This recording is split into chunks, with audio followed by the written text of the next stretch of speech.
सांस्कृतिक सुधार हुए थे हिंदुस्तान में। तो उसका एक जनरल सर्वे हम लोग इसमें देखेंगे। जो सुधारवादी हैं उनको उनको देखेंगे, जिन्होंने सुधार लाए तमाम, और उनके द्वारा जो संगठन का निर्माण किया गया, जिन्होंने सुधारवादी विचारों का प्रसार प्रसार किया। तो इन विषयों पे आज हम लोग बात करेंगे। राजा राम मोहन राय और ईश्वर चंद्र विद्यासागर, आर्य समाज, ब्रह्म समाज, इन सब चीजों, और जो लोअर कास्ट मूवमेंट थे, जो डिप्रेस कंडीशन थी, जो लोअर कास्ट वर्ग है, जो दलित वर्ग है, उसकी जो दयनीय दशा थी, तो उसको सुधारने के लिए, उसमें शिक्षा का प्रसार करने के लिए, सामाजिक रूप से उनका उत्थान करने के लिए कुछ लोअर कास्ट मूवमेंट चलाए गए, मुस्लिम आंदोलन चलाए गए। मुस्लिम आंदोलन में अलीगढ़ मूवमेंट आता है और वहाबी मूवमेंट आता है। इनमें अंतर जानेंगे। एक रिफॉर्मिस्ट मूवमेंट था, एक रिवाइवलिस्ट था। तो ये सब के विषय में हम लोग देखेंगे, लेकिन इनका कनेक्शन जनरली जो था वो सामाजिक कंडीशन से ही था, जो ये रिफॉर्मेशन आए, जो ये सुधार आंदोलन हुए। तो चलिए। हे गाइस, उसके पहले कि हम लोग सोशल कल्चर रिफॉर्म मूवमेंट के लेक्चर को स्टार्ट करें, I hope you all are doing well. So हम लोग इस कंप्लीट स्पेक्ट्रम का सीरीज लाए हुए हैं, जो हर एक चैप्टर को हम लोग बारीकी से उसका समरी को डिस्कस कर रहे हैं। इससे काफ़ी यूपीपीसीएस, यूपीएससी और सभी पीसीएस एग्ज़ाम के लिए हेल्पफुल रहेगा।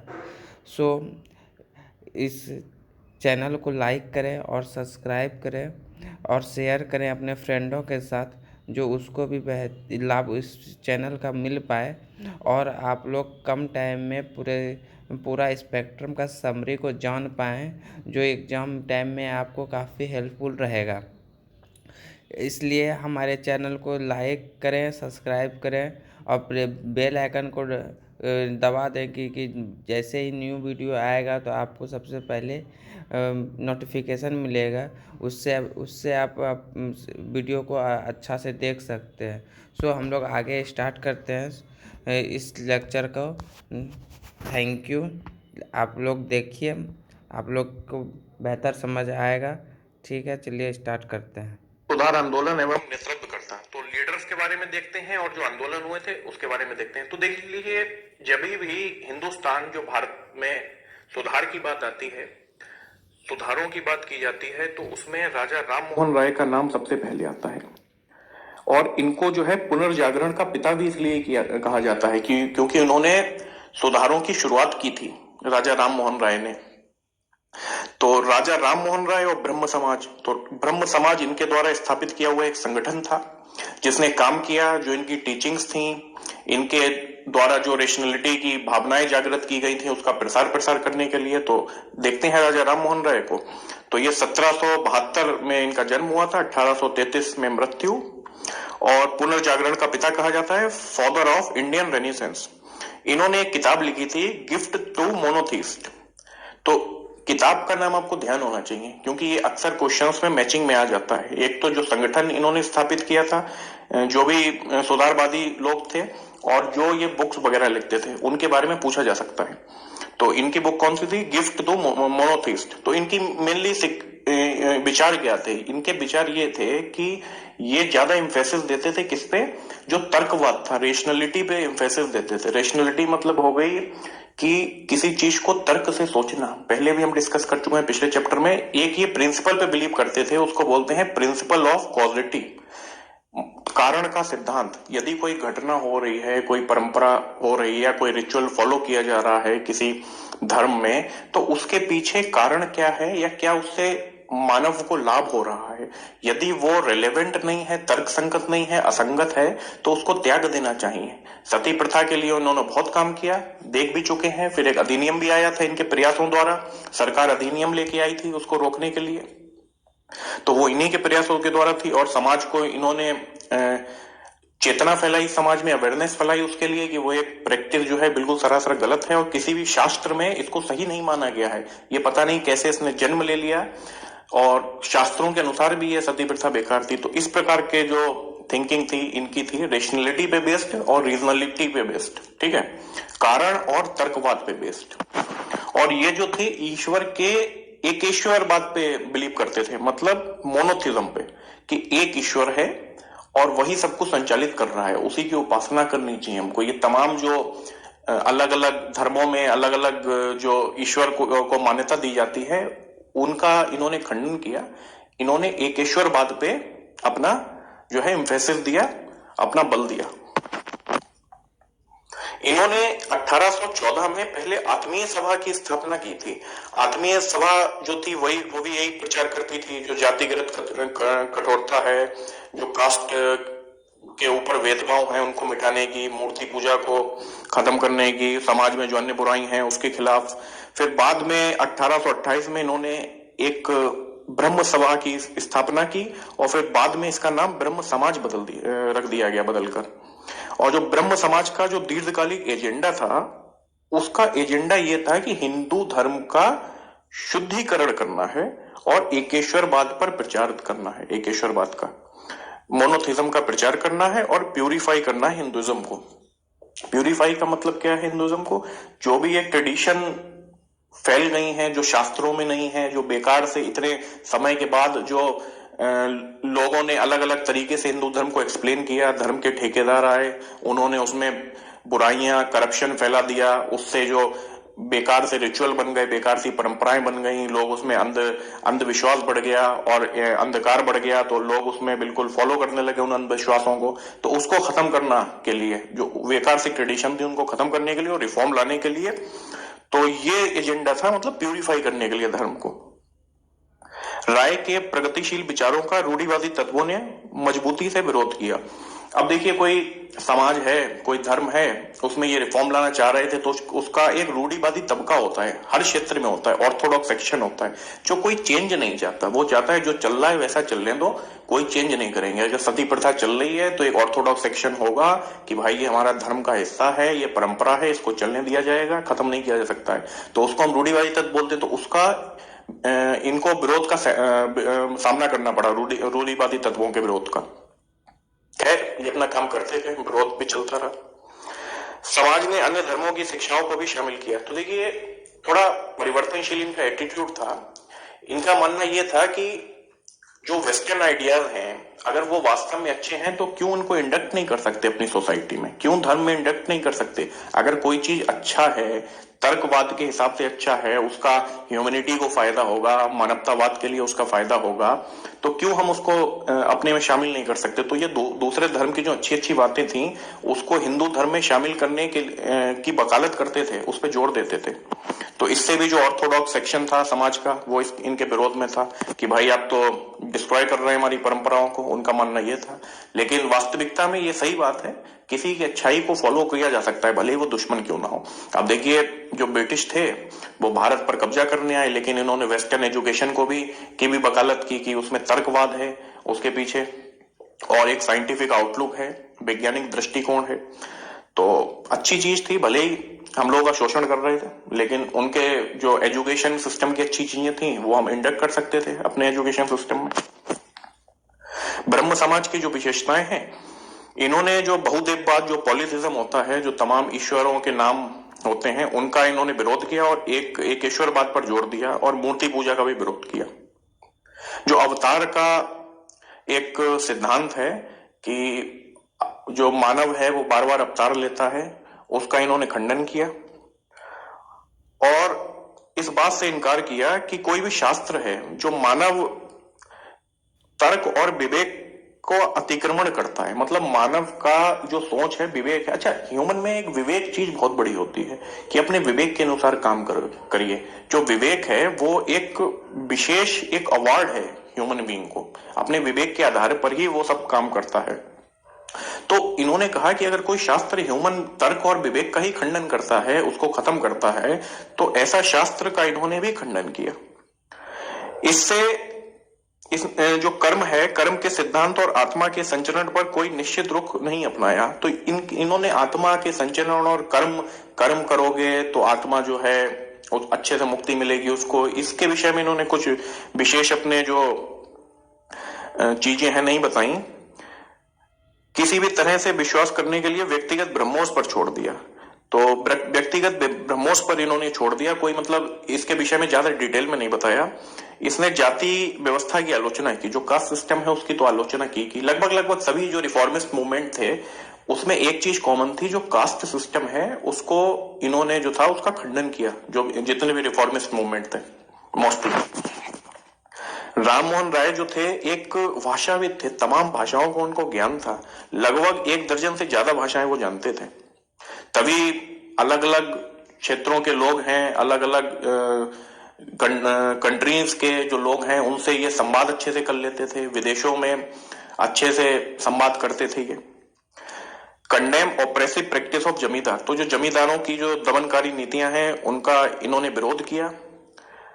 ही demanded judicial equality between Indians and European, जो इंडियंस और यूरोपियन के बीच इन्होंने न्यायिक समानता की मांग की। एवोल्यूशन ऑफ टैक्स, जो टैक्स लगाया जा रहा है हाई फाई, उसको कम करने की डिमांड की। और ब्रदरहुड एमंग नेशंस, तो मतलब एक इंटरनेशनल पीस की भी बात कही कि सारे नेशंस हैं उनके बीच में एक पीस होना चाहिए, ब्रदरहुड होना चाहिए, ठीक है, भाईचारा होना चाहिए। अब राजा राम मोहन राय की जब डेथ हो जाती है, फिर इसके बाद आते हैं देवेंद्रनाथ टैगोर पिक्चर में। देवेंद्रनाथ टैगोर रेस्पॉन्सिबिलिटी ले लेते हैं ब्रह्म समाज की। इससे पहले जो टैगोर थे वो एक सभा को हेड करते थे, उसका नाम था तत्वोदिनी सभा, और फिर वो तत्वोदिनी सभा भी ब्रह्मो समाज के साथ मर्ज कर दी गई। फिर कुछ समय बाद केशव चंद्र सेन ने ज्वाइन किया ब्रह्मो समाज, और इन्होंने इसकी जो शिक्षा है, इसका विचार है, उसको बंगाल के बाहर भी फैलाना शुरू करा। तो इनका जो आउटलुक था थोड़ा रेडिकल था, परिवर्तनवादी ज्यादा आउटलुक था। इन्होंने जो था टीचिंग जो अन्य रिलीजन की थी वो सभा में इंट्रोड्यूस करना प्रारंभ कर दी। तो मतलब जो उसका मूल था, जो एक बार डिसाइड हो चुका था कि इस आधार पर हमको जो है प्रसार करना है शिक्षा का, तो इन्होंने उसमें भी चेंज लाना शुरू कर दिए जो डिसाइड कर गए थे राजा राम मोहन राय। तो इससे जो देवेंद्रनाथ टैगोर थे वो थोड़ा नाखुश हुए, अन्य भी जो लोग थे थोड़े नाखुश हुए। फिर केशव चंद्र सेन को जो है 1865 में आचार्य के जो पद है उससे हटा दिया गया। अब जो ब्रह्म समाज है वो 2 भाग में डिवाइड हो गया, एक तरफ देवेंद्रनाथ टैगोर के अनुयायी और दूसरी तरफ केशव चंद्र सेन के अनुयायी। तो देवेंद्रनाथ टैगोर वाला जो सेक्शन था ब्रह्म समाज का, उसका नाम हुआ आदि ब्रह्म समाज, और केशव चंद्र सेन वाला जो सेक्शन था उसका नाम हुआ ब्रह्म समाज।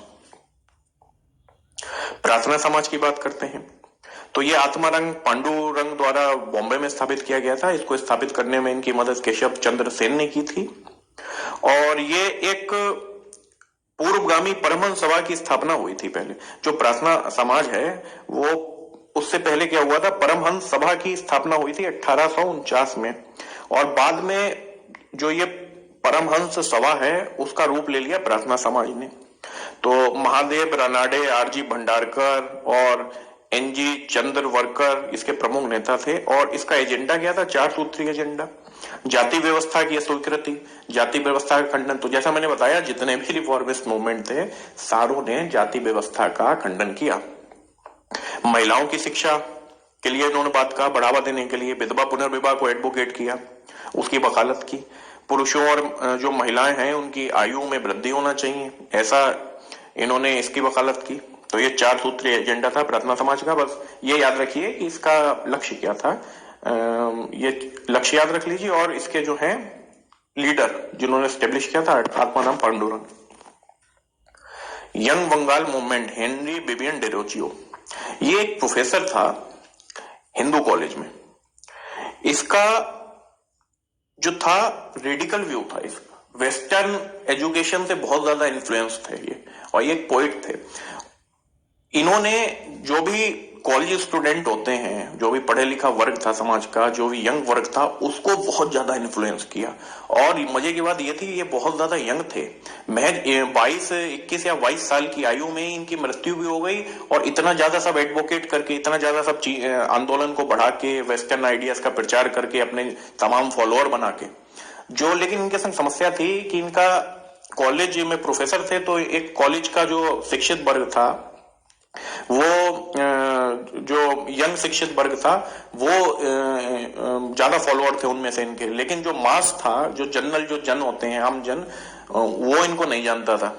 ठीक है, तो यही है कि let any real link with the masses, तो मासेस से इनका लिंक नहीं था, लेकिन जो यंग स्टूडेंट हैं, कॉलेज स्टूडेंट, शिक्षित, उनको इन्होंने बहुत प्रभावित किया। मतलब इनके व्यूज ऐसे थे, बहुत जो रेडिकल व्यूज थे, वेस्टर्न जो एजुकेशन है उसका प्रसार, और तर्कवाद पे व्यू दिया इन्होंने अपना, रेशनलिटी। ठीक है, the main reason for limited success of was the prevailing social condition, तो उस टाइम पे ऑर्थोडॉक्स कंडीशन प्रिवेलेंट थी, तभी तो रिफॉर्मिस्ट मूवमेंट आ रहे थे, जो रूढ़िवादी परंपराएं और जो अंधविश्वास और ये तमाम चीजें फैली हुई थी, रिचुअल्स होते थे बेकार के। ठीक है, तो उसी को हटाने के लिए तो ये चीजें आई थी, तो उस टाइम पे ये सब चीजें प्रिवेलेंट थी, तभी यंग बंगाल मूवमेंट जो था इतना प्रचलित नहीं हो पाया, केवल एक सीमित दायरे में ये रह पाया। ईश्वर चंद्र विद्यासागर, तो जैसे हम लोग सती प्रथा के उन्मूलन के लिए किसको जानते हैं, राजा राममोहन राय को, वैसे विडो रीमैरिज जो विधवा पुनर्विवाह है उसको बढ़ावा देने के लिए किसका नाम आता है, ईश्वर चंद्र विद्यासागर। जो सती प्रथा को खत्म करने के लिए काम राजा राममोहन राय ने किए, वैसे ही विडो रीमैरिज को बढ़ावा देने के लिए ईश्वर चंद्र विद्यासागर ने वो काम किए। तो इन्हीं के प्रयासों की वजह से इसको वैध माना गया। ठीक है, कानूनन रूप से इसको वैध माना जाने लगा, और इन्होंने पॉलीगैमी को जो था खंडन किया, इसके ये खिलाफ थे। पॉलीगैमी जो थी काफी प्रिवलेंट थी राजपूतों में, और बंगाल में उस टाइम पे 60 साल के जो लोग थे, 60 70 साल के, वो शादियां कर रहे थे छोटी छोटी महिलाओं से। तो ये तो बिल्कुल ही सरासर गलत है, बिल्कुल रेशनल चीज नहीं है, बिल्कुल तर्क संगत चीज नहीं है, असंगत चीज है, रिलेवेंट है, तो उसका इन्होंने खंडन किया। और इन्होंने जो ब्राह्मण डोमिनेंस था उसके खिलाफ इन्होंने जो गैर ब्राह्मण संस्कृत विद्यालय खोले, जो संस्कृत पढ़ने का अधिकार जो ब्राह्मणों को माना जाता था, उन्हीं को शास्त्र पढ़ने का के लिए बोला जाता था, तो इन्होंने खंडन किया, इन्होंने संस्कृत महाविद्यालय खोले नॉन ब्राह्मण्स के लिए। वाल शास्त्री जाम्बेकर, तो ये एक पत्रकार थे, इनको मराठी पत्रकारिता का जनक भी बोला जाता है, फादर ऑफ मराठी जर्नलिज्म। तो ये चीजें आप ध्यान रखिए, जो कोई एक पर्टिकुलर टाइटल दिया जाता है किसी को भी, जैसे कोई भी समाज सुधारक है उसको एक पर्टिकुलर टाइटल दिया गया किसी सुधारक को, या कोई उसने बुक लिखी, या कोई भी उसने संगठन इस्टेब्लिश किया, तो उनके जो नाम है पर्टिकुलरली याद रखा करिए, वो कभी भी मैचिंग में डायरेक्ट क्वेश्चन में आ सकते हैं। कि जैसे ये फादर ऑफ मराठी जर्नलिज्म बाल शास्त्री जाम्बेकर को पूछा जा सकता है, बस इतना ही क्वेश्चन आ सकता है, ज्यादा कोई डिटेल में नहीं, कब पैदा हुए, कब इन्होंने स्थापना की, ये सब कुछ नहीं। तो इससे चीज क्लियर हो जाएंगी, एक तो ये मराठी से रिलेटेड थे, महाराष्ट्र रिलेटेड थे, और पत्रकार थे, तो मराठी जर्नलिज्म के फादर थे ये। और ब्राह्मण जो डोमिनेंस है उसके खिलाफ इन्होंने काम किया, जो ब्राह्मण रूढ़िवादिता है उसका खंडन किया, और हिंदू धर्म को सुधारने की कोशिश की, और 1832 में अखबार दर्पण की शुरुआत की। तो यह चीज याद रखिए, दर्पण अखबार और father of Marathi journalism, Satyashodhak Samaj, ये भी बहुत इंपॉर्टेंट है। ये महात्मा ज्योतिबा फुले और सत्यशोधक समाज, ज्योतिबा फुले ने इसकी स्थापना की थी। तो ये एक लोअर कास्ट मूवमेंट था, सत्यशोधक समाज जो है, इसका काम यह था कि जो निम्न वर्ग है उसकी जो डिप्रेस्ड कंडीशन है, जो दयनीय दशा है, उसको सुधारने का, उनको शिक्षित करने का, और उनको समाज में उनका जो स्तर है उठाने के लिए। तो ये कब स्थापित किया गया था, 1873 में। ठीक है, और जो बैकवर्ड क्लास, जो डिप्रेस्ड क्लास है, उनकी कंडीशन को सुधारने के लिए। जो अपर क्लास है उसके डोमिनेशन के खिलाफ था। The main aims of the movement was the social service, समाज सेवा, और दूसरा क्या था, महिलाओं और निम्न जाति के लोगों के में शिक्षा का प्रसार। तो महिलाओं के संग साथ जो निम्न जाति के साथ साथ जो महिलाएं थीं उनमें शिक्षाओं का प्रसार। अपने कामों के लिए, क्योंकि इन्होंने बहुत काम किए थे, जो लोअर कास्ट लोग हैं, जो महिलाएं हैं, उनके लिए बहुत काम किए थे, और फुले को उनकी जो धर्म पत्नी थी उनसे पूरा सहयोग मिला था। तो दोनों ने अपना जो जीवन था पूरा न्यौछावर कर दिया, ये जो लोअर कास्ट के लोग हैं, डिप्रेस क्लास के लोग हैं, इनके सामाजिक उत्थान में, और जो महिलाओं की स्थिति को सुधारने में। तो इसी वजह से इनको महात्मा की जो था टाइटल दिया गया। इनकी कुछ वर्क हैं, कुछ रचनाएं हैं, कौन कौन सी, सार्वजनिक, सत्य धर्म और गुलामगिरी। तो इन्हीं से प्रेरणा मिली थी आम जनता को। तो तीनों रचनाओं के नाम आप ध्यान रखिए, ज्योतिबा फुले के, सार्वजनिक, सत्य धर्म और गुलामगिरी। गोपाल हरि देशमुख, लोकहितवादी, तो ये भी महाराष्ट्र के थे, ये भी समाज सुधारक तर्कवादी थे, और जो हिंदू रूढ़िवादियों पर इन्होंने हमला किया, और जाति व्यवस्था का खंडन किया। तो जाति व्यवस्था का खंडन तो एक बिल्कुल कॉमन है, जो एक व्यू है हर रिफॉर्मिस्ट का। गोपाल गणेश आगरकर, ये भी महाराष्ट्र के शिक्षाविद थे, समाज सुधारक थे, और इन्होंने भी जो है झूठी महिमा मंडन की आलोचना की और ये परंपराओं की जो बेकार थी उनकी आलोचना की। सोशल सर्विस लीग, तो गोखले के अनुयायी नारायण जोशी थे, जिनका पूरा नाम नारायण मल्हार जोशी था, उनके द्वारा बंबई में इसको स्टेब्लिश करा गया था। और जैसा कि आपको नाम से समझ में आ रहा है, सोशल सर्विस, सामाजिक कार्य, तो समाज सेवा इसका मुख्य उद्देश्य था। बेटर लिविंग कंडीशन प्रोवाइड कराना, बेटर वर्किंग कंडीशन प्रोवाइड कराना, ये इसका उद्देश्य था। जोशी जो थे उन्होंने all India trade union Congress की भी स्थापना की, उसके ये फाउंडिंग मेंबर थे।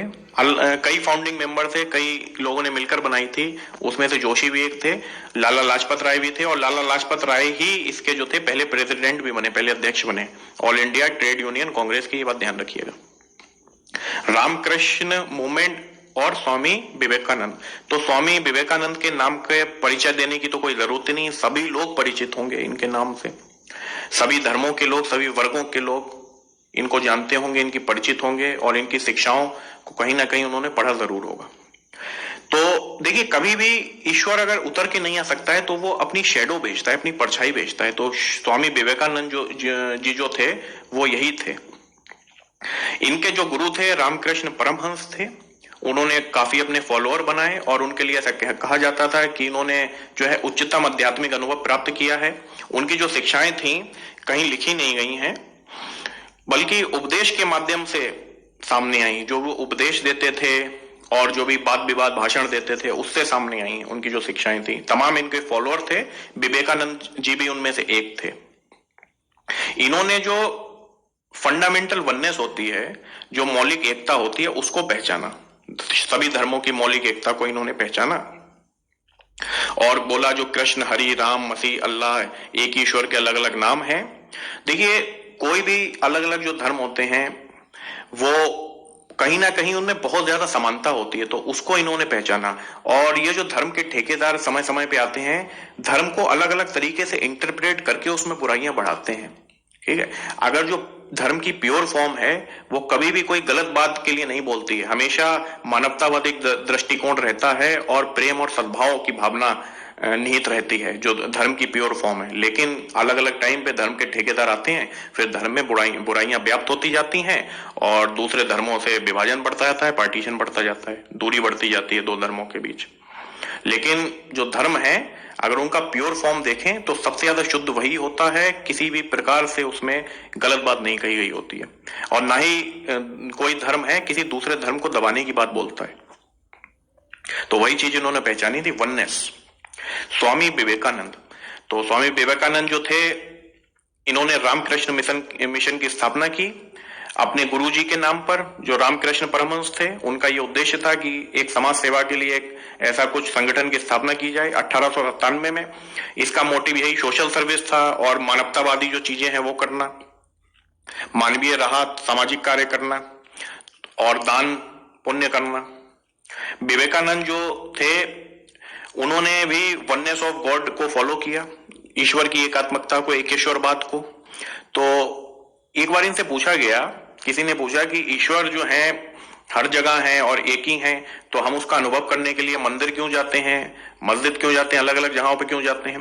तो इन्होंने बोला कि जैसे हवा एक जगह है, कितना अच्छा जवाब दिया, जैसे हवा, एयर हर जगह है, लेकिन उसको फील करने के लिए पंखे की जरूरत पड़ती है, तो वैसे ईश्वर को फील करने के लिए एक पर्टिकुलर प्लेस की जरूरत पड़ सकती है, वहां पे बैठकर उसको फील किया जा सकता है। तो जो एक प्रकार से चित्र होते हैं ईश्वर के, कोई भी चित्र या मूर्ति होती है, तो इनका उसका इन्होंने खंडन नहीं किया। इन्होंने कहा कि अगर उसके सामने बैठकर या उस प्लेस पर बैठकर आप ईश्वर को फील कर सकते हैं, अपने अंदर प्योरिटी डेवलप कर सकते हैं, एक दैवीय भावना ला सकते हैं, तो वो चीज गलत नहीं है। तो इन्होंने जो मूर्ति पूजा वगैरह का खंडन नहीं किया था, ईश्वर की एकात्मकता की बात कही थी इन्होंने कहा, लेकिन बोला कि अलग अलग तरीके से सब लोग जो हैं ईश्वर का अनुभव कर सकते हैं। और इन्होंने हिंदू और मुस्लिम यूनिटी के लिए भी बात कही कि जो देश है हमारा, उसमें हिंदू और जो इस्लाम है, हिंदुइज्म और इस्लाम, वो उनके बीच जो एक प्रकार का सद्भाव और एक प्रकार का मैत्रीपूर्ण संबंध रहेगा तो वो देश के लिए हमारे अच्छा है, एक होप है। 1893 में जो धर्म संसद आयोजित की गई उसका इन्होंने भारत की तरफ से प्रतिनिधित्व किया और एक बहुत प्रभावशाली भाषण दिया। देखिए, स्वामी विवेकानंद जी जो थे, जो उनको देखता था इनमें मोहित हो जाता था, ऐसा कहा जाता है, और इनकी वाणी बहुत आकर्षित करती थी लोगों को, बहुत ज्यादा मोहित हो जाते थे लोग। तो जैसे ही इन्होंने हाथ फैलाकर बोला अपने भाषण में, डियर ब्रदर्स एंड सिस्टर्स, सब लोग मोहित हो गए। ऐसा आकर्षण निकला वाणी में से कि जितने श्रोता थे सब देखते रह गए और मतलब समझ गए कुछ ना कुछ होने वाला है। और फिर इन्होंने एक ऐसा भाषण दिया कि इतना प्रभाव लोगों पे डाला, इतना मोहित हो गए लोग, बहुत ज्यादा, बहुत फेमस भाषण, इतिहास की एक बहुत प्रमुख घटना, विवेकानंद जी का शिकागो भाषण। तो इन्होंने इम्फेसिस किया गया था, किस चीज पे जोर दिया था भाषण में? इन्होंने बोला था एक बैलेंस होना चाहिए, जो अध्यात्म है और भौतिकवाद है। जो भौतिकवाद, जो वेस्टर्न कंट्रीज का भौतिकवाद है और जो ईस्ट का इधर अध्यात्म है, उनके दोनों के बीच एक ब्लेंड होना चाहिए, एक बैलेंस होना चाहिए। उस पर इन्होंने, और एक न्यू हिंदुज्म को इन्होंने रिप्रेजेंट किया, नव हिंदूवाद को, नव हिंदू धर्म के प्रचारक के रूप में ये उभरे। सामाजिक कर्म पर इन्होंने ज्यादा जोर दिया, सामाजिक जो कार्य हैं उसको महत्व दिया अन्य चीजों से। और ये बोला कि knowledge without action is waste, is useless.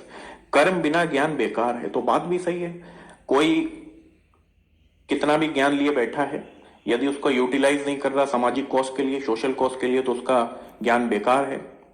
तो वही चीज इन्होंने बोली थी। और एक इन्होंने ये बोला था कि he believed that it was insult to God and humanity to teach religion to a starving man. तो ये बहुत फेमस इनका कथन है कि एक प्रकार से ये गॉड की इंसल्ट होगी अगर आप भूखे व्यक्ति को धर्म का उपदेश देते हैं। तो मतलब कहने का ये था कि धर्म का उपदेश भी दो, उससे पहले सामाजिक कार्य करो, भूखे को खाना दो, फिर धर्म सिखाओ। अगर भूखे को धर्म सिखाओगे तो वो क्या सीखेगा? तो ये इंसल्ट होगी गॉड की। गॉड भी खुश रहेगा अगर आप सामाजिक कार्य करेंगे, सोशल वर्क करेंगे, तो वो एक प्रकार से धर्म को ही फॉलो करना हो गया। दयानंद सरस्वती और आर्य समाज। तो आर्य समाज की स्थापना जो थी दयानंद सरस्वती के द्वारा की गई थी। इसकी पहली यूनिट जो थी बॉम्बे में स्टेब्लिश करी गई थी 1875 में। तो देखिए, एक प्रकार का रिवाइवलिस्ट मूवमेंट था। इसमें क्या था? वेदों की प्योर फॉर्म की ओर जाना।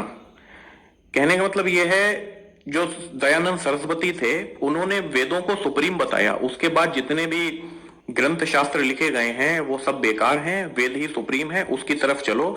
और इतने लंबे समय से धर्म में तमाम कुरीतियां फैल गई हैं, तमाम बुराइयां फैल गई हैं, उनको सबको खत्म करते हुए वापस से वेदों की प्योर फॉर्म की ओर चलो। वेदों का जो प्योर व्यू है उसको फॉलो करो, हर एक चीज वेदों की फॉलो करो। और इन्होंने नारा दिया, गो बैक टू वेदास। जो दयानंद सरस्वती थे उनका जो जन्म था एक ऑर्थोडॉक्स ब्राह्मण फैमिली में हुआ था। इन्होंने 21 साल की आयु में घर छोड़ दिया और साधु बन गए, सन्यासी बन गए। 36 साल में इन्होंने वेदों की जो थी स्टडी कर ली और ट्रांसलेट भी किया इनको हिंदी में। फिर वेदों से बहुत ज्यादा ये प्रभावित हुए। फिलॉसफी क्या थी? वेस्टर्न जो एजुकेशन है, रिफॉर्म है, उसका इन्होंने बहिष्कार किया, स्वीकार करा उसको और स्लोगन दिया, back to Vedas, go back to Vedas. और सुपेरिटी में जो वेद थे उनकी सुपेरिटी में इन्होंने बिलीव किया कि वेद ही सर्वोच्च है, सर्वोत्तम है, उन्हीं की हर एक शिक्षा को फॉलो करो। जो रिचुअल्स होते थे वेदों में, यज्ञ होते थे, हवन होते थे, उन पर बहुत ज्यादा जोर दिया गया, उसको आयोजित किया जाने लगा टाइम टाइम पे। जो इस समाज के अनुयायी थे, जितने भी धर्म के लोग थे, उनके द्वारा love and charity toward all, सभी के प्रति प्रेम और परोपकार। इनका पॉलिटिकल स्लोगन क्या था? राजनीतिक नारा, भारत भारतीयों के लिए है। तो जैसा आर्यन रेस इन्होंने सुपीरियर बताया उसको, आर्यन रेस को, और बोला भारत जो है भारतीयों के लिए है। Dayanand oppose all scriptures written after Vedas. तो जैसे मैंने बताया, वेदों के बाद जितने धर्म ग्रंथ लिखे गए हैं उनको सबका जो है इन्होंने खंडन किया, जैसे पुराण आदि। एक जो डीएवी स्कूल स्थापित किया गया था लाहौर में, दयानंद एंग्लो वैदिक स्कूल, उसने इनकी शिक्षाओं का प्रसार करने का बहुत काम किया। 1886 में लाहौर में स्टेब्लिश करा गया था ये। फिर अन्य भी शाखाएं इसकी स्टेब्लिश की जाती रही हैं, अभी भी मिलते हैं कई स्कूल आर्य समाजी। सेवा सदन, ये एक पारसी सोशल रिफॉर्मर थे, बेहरामजी एम मालाबारी। तो उन्होंने सेवा सदन की स्थापना की थी, इसका भी यही सोशल वर्क काम था, नाम से ही समझ में आ रहा है। देव समाज जो था शिव नारायण अग्निहोत्री द्वारा लाहौर में फाउंड किया गया था। भारत धर्म मंडल, तो ये जो ऑर्थोडॉक्स सेक्शन के द्वारा एस्टेब्लिश किया गया था, और ये रोकता था किसी भी प्रकार के चेंज को और रिफॉर्म को। ये परंपराओं का संरक्षक था, भारत धर्म महामंडल जो था। तो एक प्रकार से इसको हम रिफॉर्मिस्ट मूवमेंट नहीं बोल सकते, ये जो है परंपराओं को रोक रहा है, बचा रहा है, अन्य चीजों का इन्फ्लुएंस से बचा रहा है उसको, ठीक है, एडवोकेट कर रहा है परंपराओं के, चाहे अच्छी है चाहे बुरी है, मतलब नहीं। श्री नारायण गुरु परिपालन, तो ये जो था श्री नारायण गुरु स्वामी के द्वारा एस्टेब्लिश करा गया था, जो एजावा एक कम्युनिटी थी केरला की, उन्होंने जो इसको काफी बढ़ावा दिया था, उनके द्वारा ये शुरू किया गया था। और ये जो आंदोलन है ये लोअर कास्ट मूवमेंट था, जो निचली जातियां हैं उनके कल्याण के लिए ये आंदोलन चलाया गया था, उच्च जातियों के प्रभुत्व के खिलाफ था। बोकालिग्गा संघ, मैसूर में ब्राह्मण विरोधी आंदोलन, तो ये अभी हम सब लोअर कास्ट मूवमेंट पे आ चुके हैं। जस्टिस मूवमेंट, ये मद्रास में चलाया गया था। इसका मकसद था कि जो जॉब्स और रिप्रेजेंटेशन है उसमें जो ब्राह्मण डोमिनेंस है उसको खत्म करके जो नॉन ब्राह्मण है उनको बढ़ावा देना। जो भी नौकरियां और जो विधायक आपका रिप्रेजेंटेशन है जो लेजिस्लेशन में। सेल्फ रेस्पेक्ट मूवमेंट, पेरियार, ये पेरियार के द्वारा स्टेब्लिश किया गया था। उनका पूरा नाम E.V. रामास्वामी नयकर था, पेरियार नाम इनको दिया गया ग्रेट साउथ। ये भी ब्राह्मण जो डोमिनेंस था उसके खिलाफ थे। जो पंडित हैं, पुजारी हैं, पुरोहित हैं, उनके डोमिनेंस के ये विरुद्ध थे। टेम्पल के भी विरुद्ध थे, ये मूर्ति पूजा के विरुद्ध थे। और किसी भी प्रकार की जो शादियां होती थी उनमें भी ब्राह्मणों का जो रोल है उसको इन्होंने खंडन किया और बोला कि किसी प्रकार से ब्राह्मणों को मत बुलाओ शादी में, ठीक है। तो मतलब पूरी तरह से ये विरोधी थे, ब्राह्मण विरोधी थे, टेम्पल विरोधी थे। इन्होंने काफी काम किया जो सोशल उत्थान के लिए लोअर कास्ट है उनके। टेम्पल एंट्री मूवमेंट 1924 में इसको स्टार्ट किया गया था, वाइकोम सत्याग्रह के नाम से भी जानते हैं। केपी केशव के द्वारा यह चलाया गया था। और इसने क्या डिमांड करी थी? टेम्पल एंट्री, मंदिर में प्रवेश की। जो भी लोअर जातियां हैं, अछूत हैं, उनके लिए टेम्पल में प्रवेश। Indian social conference MG Ranade और रघुनाथ राव के द्वारा फाउंड की गई थी। इन्होंने एडवोकेट क्या किया, किसकी वकालत की, समर्थन किया, इंटरकास्ट मैरिज को सपोर्ट किया और विरोध किया बहुविवाह का, पॉलीगैमी का विरोध किया।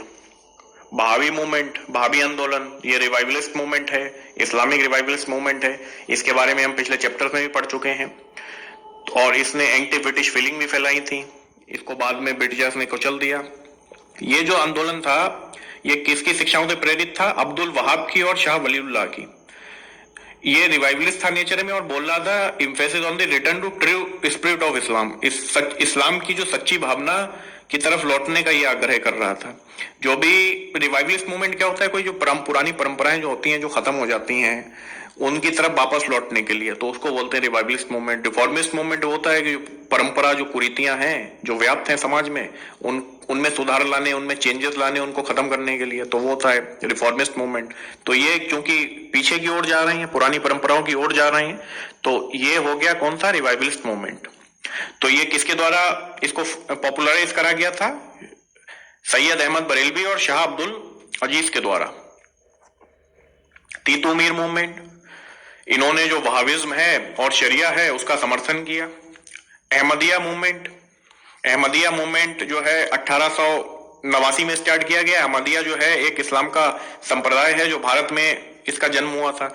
इसने मानवता पर जोर दिया और जिहाद का विरोध किया। सर सैयद अहमद खान और अलीगढ़ मूवमेंट, तो देखिए अभी हमने जैसा भाभी पढ़ा वो तो एक नेचर में रिवाइवलिस्ट मूवमेंट है। अलीगढ़ मूवमेंट जो था, अलीगढ़ आंदोलन था सर सैयद अहमद खान द्वारा, ये जो है रिफॉर्मिस्ट मूवमेंट है। मतलब इस्लाम जो है, मुस्लिम्स हैं, उनमें तर्कवाद का प्रसार करने के लिए और वेस्टर्न कल्चर, जो वेस्टर्न एजुकेशन को बढ़ावा देने के लिए, ठीक है ना, और जो परंपराएं हैं बेकार से उनको खत्म करने के लिए, उनको शिक्षित करने के लिए वर्ग को, तो ये मूवमेंट चलाया गया। सर सैयद अहमद खान जो थे कांग्रेस विरोधी थे और एक ब्रिटिश ऑफिशियल थे, मतलब ब्रिटिश सरकार में काम करते थे, अधिकारी थे। तो इन्होंने जो था हमेशा से मुसलमानों से ये बात कही कि आप जो है ब्रिटिश जो सरकार है उसके एक वफादार के रूप में काम करिए, तभी वो मुस्लिम्स के लिए जो है अच्छा काम करेगी। तो इनकी वफादारी के लिए ही इनको नाइटहुड की उपाधि मिली थी 1888 में। और ये लगातार मुस्लिम से अपील कर रहे थे, जो सरकार है, जो ब्रिटिश गवर्नमेंट है, उसके प्रति वफादारी दिखाने की, और बढ़ावा दे रहे थे कि जो गवर्नमेंट है उनकी नौकरियों में को आप ज्वाइन करिए, शिक्षित होइए। इन्होंने रेशनल और जो साइंटिफिक आउटलुक है उसको बढ़ावा दिया, रेशनलिज्म और साइंस पर इन्होंने बढ़ावा दिया, और बोला कि religion should be adapted with time. Time के साथ रिलीजन में चेंजेस आने चाहिए, टाइम के अकॉर्डिंग। तो अभी समय था चेंज आने का, तो वेस्टर्न एजुकेशन को इंडक्ट करने का चेंज था, तो इन्होंने इंडक्ट की। इन्होंने स्टार्ट किया Mohammedan Anglo oriental college.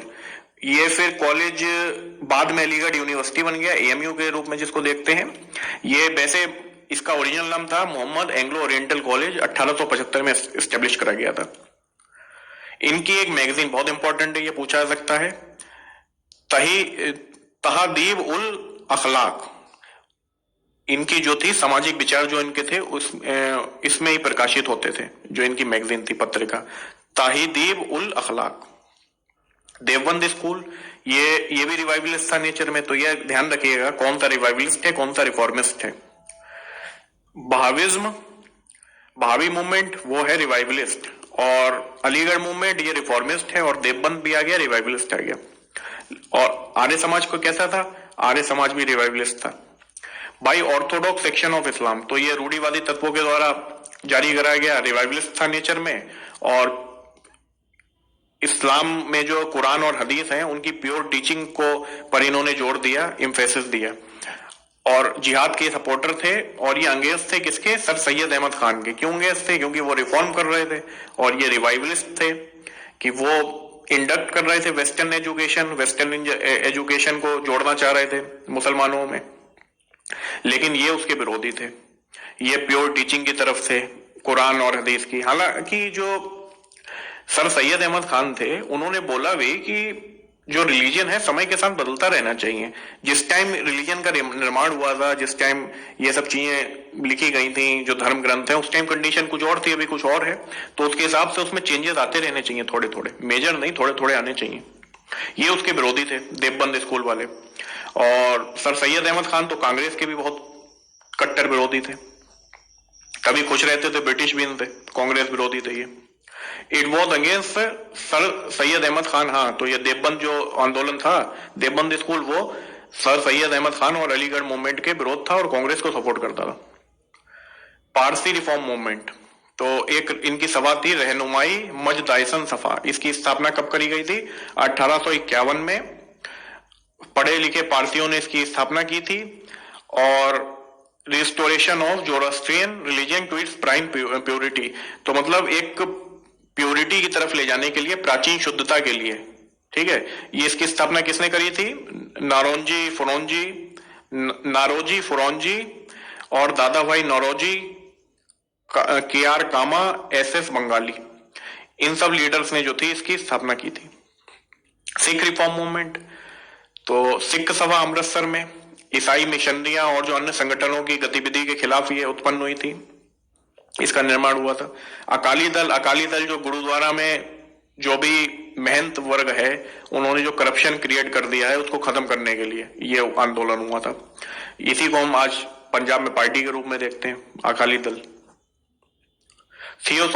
Theosophical movement, ये जो था एक पश्चिमी देशों के लोगों का एक समूह था, वो भारतीय जो संस्कृति थी उससे काफी प्रभावित था, तो उनके द्वारा एस्टेब्लिश करा गया था। इसमें कौन थी? मैडम ब्लात्स्की और कर्नल ओलकॉट, ठीक, उनके द्वारा एस्टेब्लिश करा गया था। फिर इसका जो हेडक्वार्टर था ओरिजिनली यूनाइटेड स्टेट्स के न्यूयॉर्क में था, फिर 1882 में अडयार में इसको शिफ्ट कर दिया गया हेडक्वार्टर को। इंडिया में ये फेमस हुआ जब एनी बेसेंट इसकी अध्यक्षा बनी 1907 में। It accepted the Hindu believes in री इनकारनेशन और कर्मा, तो जो पुनर्जन्म और कर्म में हिंदू मान्यताओं की जो बातें कही गई हैं, हिंदू मान्यताएं हैं, उसको इन्होंने स्वीकार किया और उपनिषद, योग और वेदांत के दर्शन से प्रेरणा ली इन लोग। जो ये थियोसॉफिकल सोसाइटी थी, मतलब जो हिंदू टीचिंग्स हैं और जो हिंदू परंपराएं हैं, उनसे ही प्रभावित था। सार्वभौमिक भाईचारा, मानवतावाद की बात कही। इसका प्रभाव पश्चिमी वर्ग के एक छोटे खंड तक सीमित था। तो मतलब अपने ज्यादा ये समाज का जो हिस्सा था अपने संग नहीं ला पाया। बहुत ही एक नैरो जो वेस था समाज का, वही इसके साथ था, इसको फॉलो करता था। पॉजिटिव एक्सपेक्ट देख लेते हैं जो ये रिफॉर्म मूवमेंट्स हुए थे उसके। तो देखिए, व्यक्ति को डर से मुक्ति मिली जब उसके अंदर तार्किक विश्लेषण की क्षमता बढ़ी, तर्कवाद बढ़ा, तार्किक रूप से वो सोचने लगा, तो उसको डर से मुक्ति मिल गई। पहले ये होता था कि ये परंपरा फॉलो नहीं करेंगे तो एक डर रहता था कि कुछ गलत ना हो जाए, लेकिन जब वो तर्क उसके अंदर आ गया तो उसको डर से मुक्ति मिली। रिचुअल्स हैं उनका एक प्रकार से सिंप्लीफिकेशन हो गया और मानव बुद्धि में तर्क बढ़ गया, सोचने की क्षमता पर जोर बढ़ा। धर्मनिरपेक्ष दृष्टिकोण को बढ़ावा दिया गया, सेक्युलर आउटलुक को। बोला गया कि जो सर्वधर्म की शिक्षाएं हैं उनमें बहुत सिमिलरिटी है, अलग अलग तरीके से इंटरप्रेट करते हैं, धर्म के ठेकेदार वो बात अलग है, लेकिन बहुत ज्यादा सिमिलरिटी है। आधुनिकीकरण को प्रोत्साहित किया गया, ठीक है। बाकी हिस्सों से जो भारत अलग हो गया था, आइसोलेट हो गया था, तो फिर से जुड़ गया, ठीक है। दुनिया की संस्कृति से बिल्कुल अलग हो गया था हिंदुस्तान। इंडिया का जो कल्चर था अब वो जुड़ाव हो गया, आइसोलेशन खत्म हो गया। इवोल्यूशन ऑफ नेशनल कॉन्शियसनेस, राष्ट्रीय चेतना का विकास हुआ। नकारात्मक पहलू देख लेते हैं। तो देखिए, संकीर्ण सामाजिक आधार था। ये आंदोलन हुए, रिफॉर्म लाने की कोशिश हुई और काफी हद तक सफल भी हुए, लेकिन फिर भी समाज का एक बहुत ही छोटा वर्ग ही लगभग प्रभावित हुआ इससे। बहुत से लोग थे जो बिल्कुल अनअफेक्टेड रह गए, अप्रभावित रह गए। संस्कृति के धर्म दार्शनिक पहलुओं पर अधिक बल दिया गया, धर्मनिरपेक्ष और नैतिक पहलुओं की अपेक्षा। तो जो धार्मिक और दार्शनिक पहलू हैं उस पर ज्यादा बल दिया गया और जो मोरल और एक प्रकार से सेक्युलर वैल्यूज हैं उससे ज्यादा बल दिया गया धार्मिक और दार्शनिक पहलुओं पर। सेक्युलरिज्म पे कम बल दिया गया। संस्कृति के अन्य पहलुओं, कला, वास्तुकला, साहित्य, विज्ञान, प्रौद्योगिकी पर अपर्याप्त बल। तो इन्होंने जो जितने रिफॉर्म मूवमेंट थे उन्होंने कम ध्यान दिया कला, वास्तुकला, साहित्य, संगीत, प्रौद्योगिकी, इन पर। तो हेलो फ्रेंड, आई होप कि आपको ये वीडियो अच्छा लगा होगा। अगर अच्छा लगा तो मेरे चैनल को सब्सक्राइब कीजिए प्लीज़, और लाइक कीजिए और अपने फ्रेंडों के साथ शेयर कीजिए। Thank you.